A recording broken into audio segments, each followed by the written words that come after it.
19ஆம் அதிகாரம் ஆதியாகமத்தின் புஸ்தகம் 19 வாசிங்க பார்ப்போம். உமது கண்களில் உமது அடியேனுக்கு கிருபை கிடைத்ததே. என் பிராணனை காக்க தேவரீர் எனக்குச் செய்த கிருபையை பெரிதாக விளங்க பண்ணினீர். மலைக்கு ஓடிப்போக என்னால் முடியாது. தீங்கு என்னைத் தொடரும், நான் மரித்துப் போவேன். இப்போ இந்த வசனத்தை வாசிங்க. 30வது வசனம். பின்பு லோத்து சோவாரிலே குடியிருக்க பயந்து சோவாரை விட்டுப்போய் அவனும் அவனோடே கூட அவனுடைய 2 குமாரத்திகளும் மலையிலே வாசம் பண்ணினார்கள். கர்த்தர் லோத்து எங்கே போக சொன்னார்? இவர் என்ன சொன்னார்? போக முடியாது, என்னால் முடியாதுன்னாரு. இப்போ சோவார பிரச்சனையை பார்த்த பிறகு இதுக்கு மலையே பெட்ரு. ஃபஸ்ட்டு கர்த்தர் உன்னை ஒரு இடத்துக்கு போக சொன்னார்னா ஒரு காரணம் இருக்குது. இப்போ பாருங்களேன், அதை தான் நான் திருப்பியும் சொல்கிறேன். நீங்கள் எவ்வளோ தூரம் மலை ஏற முடியும்னு அவருக்கு தெரியும். உங்கள் பலன் உங்களை விட அவருக்கு தான் நன்றாய் தெரியும். இவர் தான் சொல்கிறாரு என்னால் முடியாது. கடைசியில் இவரே தான் எங்கே போகிறாரு? மலைக்கு போகிறாரு. அங்கே ஒரு கெபியை கண்டு, இதைத்தானப்பா உனக்கு நான் ஃபஸ்ட்டே போக சொன்னேன். உன்னை மலைக்கு போக சொன்னால் போயிரு. கர்த்தர் ஒரு இடத்துக்கு போக சொன்னால் போயிருங்க. நடுவில் முடியாது, ஆகாது, பலன் இல்லை, நான் அப்படிப்பட்டவன் இப்படிப்பட்டவன். உங்களை அனுப்புகிறவர் நான் அல்லவா? கர்த்தர் சொல்கிற வார்த்தை, we are the representative of God. God கர்த்தர் நம்மளை அனுப்புகிறாரு. அந்த மாதிரி தான் நம்ம பார்வைக்கு இந்த என்னால் முடியாது ஒன்றுமில்லை. கர்த்தர் பார்வைக்கு நான் மலைக்கு ஏறுகிறவனாய் காணப்படுகிறேன். என் பலன் கர்த்தருக்கு தெரிகிறது. நீ போக வேண்டிய தூரம் வெகு அதிகம். நீ மேலே போப்பா. இங்கே என்ன பிரச்சனை? இல்லை என்னால் முடியாது, அது ஆகாது, நான் இங்கே இருக்கேன், இந்த இடத்துல போய்க்கிறேன், இவங்களோட பண்ணிக்கிறேன். சில ஆட்களை சில ஊழியர்கள் கொடுத்து சொல்லி பாருங்க, ஐயோ நான் எனக்கு ஒன்றும் முடியாது, என்னால் முடியாது. உன்னால் முடியாது, கண்டிப்பாக முடியாது. ஆனால் உன்னை அனுப்புகிறவரால் முடியும். அவருக்கு உன் பலன் தெரியும், உன் சக்தி தெரியும், நீ எப்பேற்பட்ட ஆள் என்பது அவருக்கு தெரியும். அவன் கோலியாத்தின் பார்வைக்கு தாவீது வேணா சின்ன பையன் மாதிரி இருக்கலாம், ஆனால் தாவீதின் பார்வைக்கு கோலியாத்து நாய் தான். அவனே நினச்சிக்கிறான், என்னடா நான் நாய் மாதிரி என்ன கூப்பிட்டதுக்கிறே, அவ்வளோதானே நீ நாங்களுக்கு, அவ்வளோதான். எங்கள் தேவன் பார்வைக்கு நீ நாய் தான். மேட்ரை முடிஞ்சிச்சு, அடிச்சோமா கல்லத்தை அடிச்சோமா க்ளோஸ் பண்ணோமா வேலை முடிஞ்சிச்சு, அவ்வளோதான். இப்போ இவர் என்ன பண்ணார்? இங்கே என்ன மிஸ்டேக் நடக்குது? இப்போ இவர் சோவாருக்கு போயிட்டார். அண்ட் ஆக்சுவலாக காட் அழிக்கிற இடத்துல சோவாரம் இருந்துச்சு. சோதோம் குமார் அழிக்க வந்தார்ல, அந்த இடத்துல சோவாரம் இருக்கு. வாசிங்க 21வது வசனம் வாசிங்க பார்ப்போம். 19, 21 வாசிங்க. நீ கேட்டுக்கொண்ட ஊரை நான், அப்போ அவங்க பிளான்ல என்ன இருக்கு? அந்த ஊரையும் கவிழ்த்து போடுற பிளான் இருக்கு. நீ கேட்டுக்கொண்ட ஊரை நான் கவிழ்த்து போடாதபடிக்கு இந்த விஷயத்திலும் உனக்கு அனுகிரகம் பண்ணினேன். உன்னால் அந்த ஊரை நான் கவிழ்த்து போடலங்கிறார். அப்படின்னா அவரோட பிளான்ல என்ன இருக்கு? அப்போ அந்த ஊர் எப்படிப்பட்ட ஊர்? அப்போ லோத்து சூஸ் பண்ண ஊர் என்ன ஊர்? ரொம்ப மோசமான ஊர். இவர் இந்த மோசத்துல இருந்து அந்த மோசத்துக்கு போறாரு. இப்ப இதான் உண்மை. இவர் இந்த மோசத்துல இருந்து அந்த மோசத்துக்கு போறாரு. கர்த்தர் சொல்றாரு வேணாங்கிறாரு. வேணா நீ எங்க போயிரு? மலைக்கு போயிரு. சோதம்ல என்ன பிரச்சனையோ அதை விட மோசமான பிரச்சனை சோபாரில் இருக்கு. இப்போ அது என்ன பிரச்சனைங்கிறத நம்ம நிதானிக்கலாம். ஒரு நிதானம் ஒன்று பண்ணலாம். அதுதானான்னு சொல்லலை, நிதானிக்கலாம். எப்படி நிதானிக்கலாம்?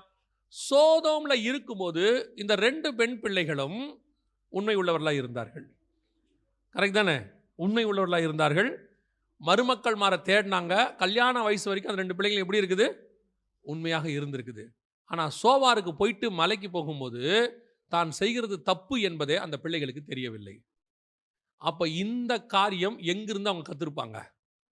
சோதோம்ல அந்த பழக்கம் இல்லை, மலையில் அந்த பழக்கம் இருக்கு. அப்போ நடுவில் இந்த பழக்கம் அவங்களுக்கு எங்கேருந்து வந்திருக்கணும்?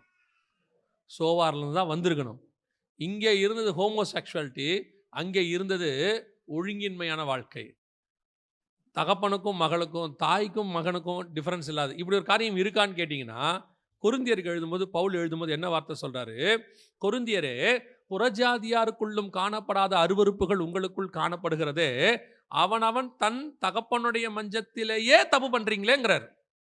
ஸோ அப்படிப்பட்ட பாவம் எப்பவே இருந்திருக்கு. இது எங்கேருந்து வந்திருக்கணும்? இவங்களுக்கு சோதோம்ல இல்லை. சோதோம்ல அப்படிப்பட்ட விஷயமே இல்லை. எங்கேருந்து வந்திருக்கணும்? அப்போ கர்த்தர் உன்னை ஒரு ஊருக்கு போக வேணாம், வேற ஒரு இடத்துக்கு போறாருன்னா அந்த ஊரில் என்ன பாவம் இருக்குன்னு கர்த்தருக்கு தெரியும். உனக்கு அந்த ஊர்ல இருக்கிற நீர்வளம் தெரியுது. அந்த ஊர்ல இருக்கக்கூடியது தேவனுடைய தோட்டத்தை போல இருக்கு. அந்த ஊர்ல இருக்கிற எகிப்து தெரியுது. ஆனால் அந்த ஊருக்குள்ள இருக்கிற பாவம் என்னன்னு உனக்கு தெரியாது. நான் பல நேரங்களில் நான் வெளிநாட்டில் உள்ளவங்களோட பேசிக்கிட்டே இருப்பேன். பேசிட்டு இருக்கும்போது அவங்க சொல்ற ஒரு வார்த்தை என்ன இருக்கு தெரியுமா? அங்க நல்ல வாழ்க்கை இருக்கு பாஸ்டர், நல்ல சம்பளம் இருக்கு, நல்ல மக்கள். எப்படி மக்கள்னா டீசென்டான மரியாதை கொடுக்கக்கூடிய மக்கள் எல்லாம் இருக்கிறாங்க. ஆனா உள்ள என்ன இருக்கு தெரியுமா? பிள்ளைகள் கெட்டு போகிற மொத்த பாவம் அங்கே இருக்கு. மொத்த பாவம் இருக்கு. அத்தனை பேரும் சொல்ற வார்த்தை, நான் போற இடத்துல எல்லாம் சொல்ற வார்த்தை, இந்த பிள்ளைகளை எப்படி இங்க வளர்க்கறதுன்னு தான் எங்களுக்கு தெரியல பாஸ்டர். ரொம்ப மோசமா இருக்கு. இந்த வெளிநாட்டில் இருக்கக்கூடிய புறஜாதியார், கிறிஸ்தவர்கள் அல்லாதவர்கள் என்ன பண்றாங்க தெரியுமா? அநேகர் தங்கள் பிள்ளைகளை இந்தியாவுக்கு அனுப்பி வச்சிடுறாங்க. அந்த பிள்ளைகள் காலேஜ் எங்க படிக்குது தெரியுமா? இந்தியாவில் படிக்குது. அவங்க இந்தியாவுக்கு அனுப்பிடுறாங்க. என்னன்னு கேட்டா, அங்கே விட இந்தியா தான் சேஃப்டிங்கிறான். இப்போ நமக்கு இந்த சேஃப்டியை விட நமக்கு பணம் பெருசா தெரியுது. சேஃப்டியை விட பணம், ஆடம்பரம், நமக்கு பேரு எல்லாம் பெருசா தெரியுது. ஆனா அங்க இருக்கிற பிள்ளை எங்க சேர்க்கிறான்? ஏன்? அங்க இருக்கிற பாவம் என்னன்னு கர்த்தருக்கு தெரியுது. சில நேரங்களில் கர்த்தர் உங்களை தடுக்கிறார், சில விஷயங்களை வேணாங்கிறார். காரணம், அங்கே எங்கே வீழ்வீர்கள் என்பது கர்த்தருக்கு தெரியுது. இது வேணான்னு ஏன் கர்த்தர் சொல்றாருன்னா, உன் வீழ்ச்சி அங்க இருக்குன்னு அர்த்தம். ஆனா நாம் அதை கேட்கறது கிடையாது.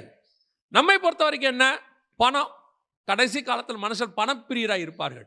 இப்போ பார்க்கறதுல எல்லாருக்கும் அவங்கள கேட்டு பாருங்க, ஏன் உங்களுக்கு இவ்வளோ பணம் தேவைப்படுது? பாஸ்டர் என்ன சொல்றீங்க? ஒரு வீடு வாங்க வேண்டாமா? ஒரு கார் வாங்க வேண்டாமா? காரு வீடு வாங்கி பாவத்தில் உன் பிள்ளை சாவதை விட வாடகை வீட்டில் உன் பிள்ளை பரிசுத்தமாய் பரலோகத்துக்கு போவது வாசி. ஆமா தானே? பிள்ளையின் ஆத்மா நரகத்துக்கு போய் நீ பணம் சம்பாரிச்சு என்ன பிரயோஜனம்? எத்தனை பேர் இங்க இருந்து போய் தன் பிள்ளைகள் கெட்டு போய் அதை வெளியே சொல்ல முடியாம ஊருக்கே வராம இருக்கான். இங்க வராமையே இருக்கான். வந்தா அவன் பிள்ளைய பத்தி கேட்பாங்க, அவன் பிள்ளையோட வாழ்க்கை அங்க நாசமா போச்சு. அதை இங்க சொல்றதுக்கு அவங்க யாருக்கும் தயாரா இல்லை. அத்தனை பேரும், நிறைய பேர் அப்படிதான் இருக்கிறாங்க. தயவு செய்து கர்த்தர் உங்களை மலைக்கு போக சொன்னா போங்க. கர்த்தருக்கு தெரியும் எது சேஃப்னு தெரியும்.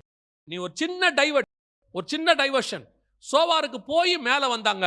10 தலைமுறை உன் பிள்ளை கர்த்தர்கிட்ட இல்லாமல் போயிடுச்சு. 10 தலைமுறை போச்சு, முடிஞ்சிருச்சு. அதான் இன்னைக்கு நடந்துட்டு இருக்குது. கர்த்தர் உன்னை என்ன சொல்றாரோ, என்ன படிக்க சொல்றாரோ உங்க பிள்ளைய அதை படிக்க வைங்க. உடனே டாக்டர் ஆக்கணும், இன்ஜினியர் ஆக்கணும். எல்லாரும் டாக்டர் ஆகணும், இன்ஜினியர் ஆகணும். கர்த்தர் என்ன ஆக்க சொல்றாரோ அதை ஆங்க. நான் டாக்டர் ஆக வேணா, இன்ஜினியர் ஆகணும்னு சொல்லலை. அதனால அங்க அனுப்பி இங்க அனுப்பி பிள்ளைய பக்கத்தில் வச்சுக்கிறது இல்லை. இங்கேருந்து கிளம்பி பிலிப்பைன்ஸ் அனுப்புறது, இங்கேருந்து கிளம்பி இதுக்கு செர்பியாவுக்கு அனுப்புறது, உக்ரைனுக்கு அனுப்புறது. நான் அனுப்புறது குற்றமா சொல்ல, திருப்பி சொல்றேன், தேவ சித்தமா. படிப்புக்காக, பணத்துக்காக, வேலைக்காக, அது நீர்வளம் மிக்கதா நிக்குது, எகிப்தை போல இருக்குன்னு அனுப்பி வைக்காதீங்க. அது சோவாராக இருக்கும். அங்க போய் உன் பிள்ளை கெட்டு போகும். ஒரு சின்ன டைவர்ஷன் தான் எடுத்தார் லோத்து. ஒரே ஒரு டைவர்ஷன் தான். உடனே அவருக்கு தெரிஞ்சிருச்சு, இந்த இடம் தப்பா இருக்கு, மோசமா இருக்குது, நான் திருப்பி மலைக்கே போயிடுறேன். அப்போ உனக்கு மலைக்கு போற அளவுக்கு என்ன இருக்கு? பலன் இருக்கு. கர்த்தர் ஒரு இடத்துல வாழ சொன்னா இங்க என்னால வாழ முடியாதுன்னு சொல்லாதீங்க. அது கர்த்தர் உங்களை இருக்க சொல்றாருன்னா அங்கே வாழ வைக்க அவர் வல்லமை உள்ளவர். உனக்குள்ள அந்த பலன் இருக்கிறத கர்த்தர் அறிஞ்சதுனால தான் உங்களை அங்க இருக்க சொல்றாரு. God knows your strength. உங்களுக்கு உங்க பலனும் தெரியாது, கர்த்தருடைய பலனும் தெரியாது. நான் பலவீனமானவனவே இருந்துட்டு போறேனே, ஆனா என்னை அனுப்புகிறவர் பலம் உள்ளவர் இல்ல. நான் குறைவுள்ளவா இருக்கிறேன், என்னை அனுப்புகிறவர் நிறைவு உள்ளவர் இல்ல. அவர் சொன்ன ஆகும், அவர் கட்டளையிட நிற்கும். ஏன் நமக்கு அந்த இடத்துல அப்படி ஒரு பயம்? அதுதான் கடைசியில பாருங்க 2 சந்ததியும் கெட்டு போச்சு. அதனால தான் ஆரம்பத்திலே சொன்னேன், கர்த்தர் அதை ஏதோ ஒரு இடத்துல 10 தலைமுறை கடிச்சு கொண்டு வராரு. நான் என்ன சொல்லுவேன் தெரியுமா? அப்படி வேண்டாமே, அப்படி வேண்டாமே.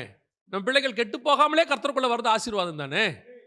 நம்ம கர்த்தர் எங்க போக சொல்றாரு அங்க போயிடணும், அனுப்பிடணும், அவ்வளவுதான். நீங்க இந்த டைவர்ஷன், இதுக்கு அது பெட்டர், அதுக்கு இது பெட்டர்.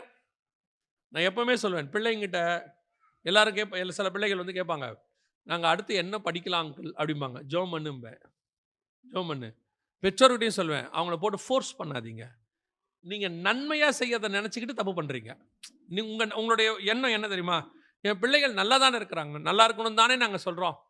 இன்னொரு 10 வருஷம் கழிச்சு ஏஐ தாங்க இருக்கும், ஆர்டிஃபிஷியல் இன்டெலிஜென்ஸ் தாங்க இருக்கும், பிள்ளைய ஏஐ படிக்க வைக்கிறது தப்பா அப்படின்னு கேட்பாங்க. ஆர்டிஃபிஷியல் இன்டெலிஜென்ஸ் இருக்கும், அடுத்த 10 வருஷம் ஏஜிஐன்னு வேற ஒன்று வந்துடும், அதுக்கு 10 வருஷம் கழிச்சு வேற ஒன்று வரும். எது நீங்க படிக்க வைப்பீங்க? அதுக்கு பதிலாக தேவ சித்தம் என்னன்னு சொல்லி படிக்க வச்சிட்டீங்கன்னா, தேவனுக்கு உங்க பிள்ளையோடைய முடிவு காலம் மட்டும் தெரியும். அதுக்கு ஏற்ற காரியத்தை கர்த்தர் கொடுத்து படிக்க வைப்பார். அது ஆண்டவர்கிட்ட கேளுங்க என்ன படிக்க வைக்கணும்னு. நமக்கு இன்னைக்கு எது கேட்பாங்க, யாராவது ஒருத்தர் நமக்கு நல்ல அட்வைஸ் கொடுப்பான், அடுத்த 5 வருஷம் இதாங்க ஃபியூச்சர் அப்படிமா. ஃபியூச்சர் எதுகிட்டையுமே இல்லை. நம்முடைய காலங்கள் கர்த்தருடைய கரத்தில் வரையப்பட்டிருக்கு. ஃபியூச்சர் படிப்புக்கிட்ட இருக்குதுன்னா நமக்கு ஆண்டவரே தேவையில்லையே, இல்லையா? நல்லா படிச்சு நடுத்தரில் நிற்கிறவனும் இருக்கான், படிக்காம முதலாளியா உட்கார்ந்து இருக்கிறவனும் இருக்கிறான். அதுக்காக படிக்க வேணான்னு நான் சொல்லலை. படிக்கிறோமோ படிப்பு இல்லையோ, எதா இருந்தாலும் தேவசித்தமாக இருக்க வேண்டும். நான் சொல்றது புரியுதா? நீங்கள் இன்னைக்கு கடைசி காலத்தில் குடும்பத்தை குறிப்பாக பிள்ளைகளை டைவர்ட் பண்ணுற விஷயம் எதுன்னு கேட்டால் இந்த படிப்பு தான். போட்டு அந்த பிள்ளைய அப்படியே மைண்டை ஸ்ட்ரெஸ் பண்ணி டிப்ரெஷன் ஆகி எத்தனை பிள்ளைகள் ஸ்ட்ரெஸ்ஸில் இருக்குது தெரியுமா? இப்போ அப்படியே காம்படிஷன் வேர்ல்டில் ஸ்ட்ரெஸ்ஸில் ஆகி OCD ப்ராப்ளம்லாம் வந்துடுது பிள்ளைகளுக்கு. தயவு செய்து பெற்றோருக்கு சொல்கிறேன், கர்த்தர் ஒரு இடத்துல போய் இருக்க சொன்னால் இருக்க வைங்க. இருக்கட்டும், அது பார்க்கறதுக்கு மலையாக தான் இருக்கும். அந்த மலையில் என்னங்க இருக்க போகுது? மலையில் ஒன்றும் இருக்காது, கர்த்தர் இருப்பார். மலையில் ஒன்றுமே இருக்காது, கர்த்தர் இருப்பார். கர்த்தர் இருந்தால் எல்லாமே அங்கே இருக்கும். யோசேப்பு ஜெயிலில் தான் இருப்பான், கர்த்தர் கூட இருந்தால் யோசேப்புக்கு எல்லாம் கிடைக்கும். அவ்வளோதான். பாபிலோனில் தான் இருப்பான் தானியேல், கர்த்தர் கூட இருந்தால் தானியேலுக்கு எல்லாம் இருக்கும். நாம் கர்த்தரோடு இருக்கிறோமான்றது தான் இங்கே இம்பார்ட்டன்ட். கர்த்தர் எங்கே இருப்பார் தெரியுமா? அவர் சொல்கிற இடத்துல நீங்கள் இருந்தீங்கன்னா கர்த்தர் உங்களோடு கூட இருப்பார். அல்லேலூயா.